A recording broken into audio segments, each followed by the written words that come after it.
ಅಲ್ವಾ? ಕರುನಾಡಿಗೆ ನಮಸ್ಕಾರ.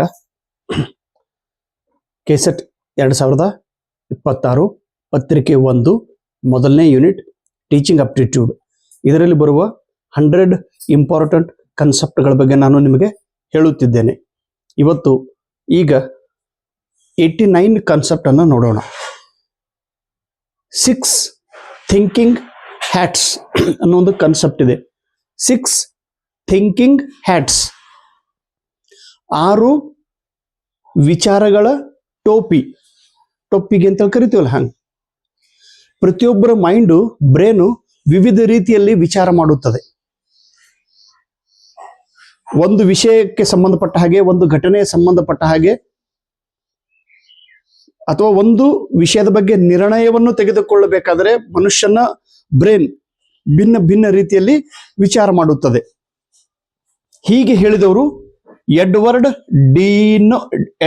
ಡಿ ಬೋನೋ 1986ರಲ್ಲಿ ಒಂದು ಕಾನ್ಸೆಪ್ಟ್ ಅನ್ನು ಹೇಳಿದ್ದಾರೆ.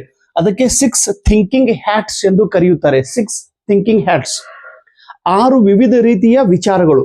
ಮೊದಲನೇ ಹ್ಯಾಟ್ ಯಾವುದು? ವೈಟ್ ಹ್ಯಾಟ್, ಬಿಳಿ ಬಣ್ಣದ್ದು ವೈಟ್ ಹ್ಯಾಟ್ ಅಂತೇಳಿ ಕರೀತಾರೆ. ಬಿಳಿ ಟೋಪಿ. ಇದು ಕೇವಲ ಇನ್ಫಾರ್ಮೇಶನ್ ಬಗ್ಗೆ ಮಾತ್ರ ವಿಚಾರ ಮಾಡುತ್ತದೆ, ಮಾಹಿತಿಯ ಬಗ್ಗೆ ವಿಚಾರ ಮಾಡುತ್ತದೆ.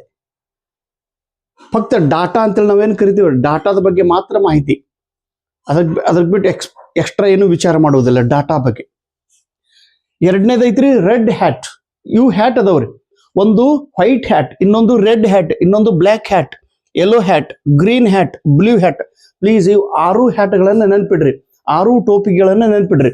ಬಿಳಿ ಟೋಪಿಗೆ, ಕೆಂಪು ಟೋಪಿಗೆ, ಕಪ್ಪು ಟೋಪಿಗೆ ಟೋಪಿ, ಯೆಲ್ಲೋ ಅಂದ್ರೆ ಹಳದಿ ಬಣ್ಣದ್ದು ಟೋಪಿ, ಮತ್ತು ಗ್ರೀನ್ ಹಸಿರು ಬಣ್ಣದ್ದು, ಆಮೇಲೆ ಬ್ಲೂ ಹ್ಯಾಟ್. ಇನ್ನು ಪ್ರತಿಯೊಂದು ಹ್ಯಾಟು ಒಂದೊಂದು ವಿಚಾರವನ್ನು ಮಾಡುತ್ತದೆ. ವೈಟ್ ಹ್ಯಾಟ್ ಇನ್ಫಾರ್ಮೇಶನ್ ಬಗ್ಗೆ, ಮಾಹಿತಿ, ಕೇವಲ ಮಾಹಿತಿ. ಎರಡನೇದು ರೆಡ್ ಹ್ಯಾಟ್. ಈ ಪ್ರಕಾರದ ಥಿಂಕಿಂಗ್ ಏನಿರ್ತೈತಿ? ಎಮೋಷನ್ಸ್ ಬಗ್ಗೆ, ಭಾವನೆಗಳನ್ನು ವ್ಯಕ್ತಪಡಿಸುತ್ತದೆ. ಒಂದು ಘಟನೆಯ ಬಗ್ಗೆ ಅಥವಾ ಒಂದು ವ್ಯಕ್ತಿಯ ಬಗ್ಗೆ, ಒಂದು ವಿಷಯದ ಬಗ್ಗೆ ನಿರ್ಣಯ ತೆಗೆದುಕೊಳ್ಳುವಾಗ ಭಾವನೆಗಳನ್ನು ವ್ಯಕ್ತ ಮಾಡುತ್ತೇವೆ. ಭಾವನೆ ಒಮ್ಮೆಲೆ ಸಿಟ್ಟಿಗೆ ಬರೋದು, ಒಮ್ಮೆಲೆ ಖುಷಿ ಪಡುವುದು, ಒಮ್ಮೆಲೆ ನಿರಾಶೆ ಆಗುವುದು, ಒಮ್ಮೆಲೆ ಅಳುವುದು, ಒಮ್ಮೆಲೆ ಕನ್ಫ್ಯೂಷನ್ ಆಗುವುದು. ಇದು ಭಾವನೆಗಳು. ಇನ್ಫಾರ್ಮೇಶನ್, ಈಗ ನೋಡ್ರಿ, ನಿನ್ನೆ ಮಹಾರಾಷ್ಟ್ರದ ಉಪಮುಖ್ಯಮಂತ್ರಿಗಳು ತೀರಿಕೊಂಡ್ರು. ವಿಮಾನದೊಳಗೆ ಆಕ್ಸಿಡೆಂಟ್ ಆಗಿತ್ತು. ಇದು ಇನ್ಫಾರ್ಮೇಶನ್. ರೆಡ್ ಹ್ಯಾಟ್ ಎಮೋಷನ್ಸ್, ಅರೆ ಹೀಗಾಗಬಾರ್ದಾಗಿತ್ತು, ದುಃಖ ವ್ಯಕ್ತಪಡಿಸೋದು. ಬ್ಲ್ಯಾಕ್ ಹ್ಯಾಟ್ ನೆಗೆಟಿವ್ ಆಲೋಚನೆ. ಒಂದು ಘಟನೆಯ ಬಗ್ಗೆ, ಒಂದು ವಸ್ತುವಿನ ಬಗ್ಗೆ, ಒಬ್ಬ ವ್ಯಕ್ತಿಯ ಬಗ್ಗೆ ಅಥವಾ ಒಂದು ನಿರ್ಣಯ ತೆಗೆದುಕೊಳ್ಳುವಾಗ ನೆಗೆಟಿವ್ ಆಲೋಚನೆ ನಾವು ಮಾಡುತ್ತಿದ್ದರೆ, ನೆಗೆಟಿವ್ ನಕಾರಾತ್ಮಕ ವಿಚಾರ ಬರುತ್ತಿದ್ದರೆ ಅದು ಬ್ಲ್ಯಾಕ್ ಹ್ಯಾಟ್. ಯೆಲ್ಲೋ ಹ್ಯಾಟ್ ಅಂದ್ರೆ ಪಾಸಿಟಿವ್ ಥಾಟ್ಸ್. ಒಂದು ವ್ಯಕ್ತಿ, ಒಂದು ನಿರ್ಣಯ, ಒಂದು ಘಟನೆಯ ಬಗ್ಗೆ ವಿಚಾರ ಮಾಡುವಾಗ ನಾವು ಪಾಸಿಟಿವ್ ಆಗಿ ವಿಚಾರ ಮಾಡುತ್ತಿದ್ದರೆ ಅದಕ್ಕೆ ಯೆಲ್ಲೋ ಹ್ಯಾಟ್ ಎಂದು ಕರೆಯುತ್ತಾರೆ. ದಾನ ಸರ್ ವಿಡಿಯೋಗಳನ್ನು ನೋಡಿದಾಗ ನಾವು ಕೆಸೆಟ್ ಪಾಸ್ ಆಗ್ತೀವಿ ಅನ್ನೋ ವಿಚಾರ ನಿಮ್ಮ ಮನಸ್ಸೊಳಗೆ ಬಂತಂದ್ರೆ ಇದು yellow hat. Green hat creativity. ಒಂದು ವಿಷಯ, ಒಂದು ವ್ಯಕ್ತಿ, ಘಟನಾವಳಿ ಬಗ್ಗೆ ನಾವು ಭಿನ್ನ ರೀತಿಯಲ್ಲಿ ನಾವಿನ್ಯಪೂರ್ಣವಾಗಿ ವಿಚಾರ ಮಾಡುತ್ತಿದ್ದರೆ ಅದಕ್ಕೆ ಕ್ರಿಯೇಟಿವಿಟಿ ಎಂದು ಕರೆಯುತ್ತಾರೆ. ಈ ರೀತಿ ವಿಚಾರ ಮಾಡುತ್ತದೆ. ಇದಕ್ಕೆ ಬ್ಲೂ ಸ್ಕೈ ಥಿಂಕಿಂಗ್ ಎಂದು ಕೂಡ ಕರೆಯುತ್ತಾರೆ. ಪ್ಲೀಸ್ ನೆನ್ಪಿಡ್ರಿ. ಆಮೇಲೆ ಬ್ಲೂ ಹ್ಯಾಟ್, ನೀಲಿ ಬಣ್ಣದ ಟೋಪಿ.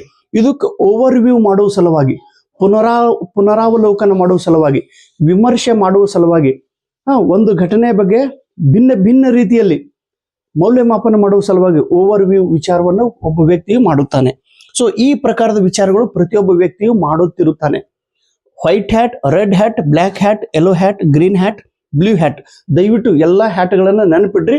ಯಾವ ಹ್ಯಾಟ್ದಿಂದ ಏನನ್ನ, ಯಾವ ಪ್ರಕಾರದ ವಿಚಾರಗಳನ್ನು ನಾವು ಮಾಡುತ್ತೇವೆ ಅನ್ನೋದನ್ನ ನೆನಪಿಡಬೇಕು. Yellow hat positive, black hat negative. ಹೀಗೆ ನಿಮಗೆ ಹೊಂದಿಸಿ ಬರಲಿ ಸಲುವಾಗಿ ಬರಬೇಕು. ಪರೀಕ್ಷೆದೊಳಗೆ ಈ ರೀತಿ ಪ್ರಶ್ನೆಗಳನ್ನು ಕೂಡ ಕೇಳುತ್ತಾರೆ. ತುಂಬಾ ಧನ್ಯವಾದಗಳು. ಈಗ ಶಾಲೆಗೆ ಹೋಗ್ಬೇಕ್ರೆ ಟೈಮ್ ಆಗೈತಿ, ಇಲ್ಲಾಂದ್ರೆ ಬ್ಲ್ಯಾಕ್ ಹ್ಯಾಟ್ ಬರ್ತೈತಿ. ಟೈಮ್ ಆಗ್ಯದ್ರಿ, ಮುಂಜಾನೆ ಆಗ್ಯದ ನೋಡ್ರಿ. ಚಲೋ ಅಮ್ಮ. ಮತ್ತೆ ಅವ್ರಿಗೂ ಹೇಳ್ಬೇಕು ಟೈಮ್ ಎಷ್ಟು ಇಂಪಾರ್ಟೆಂಟ್ ಅದ ಅಂತೇಳಿ.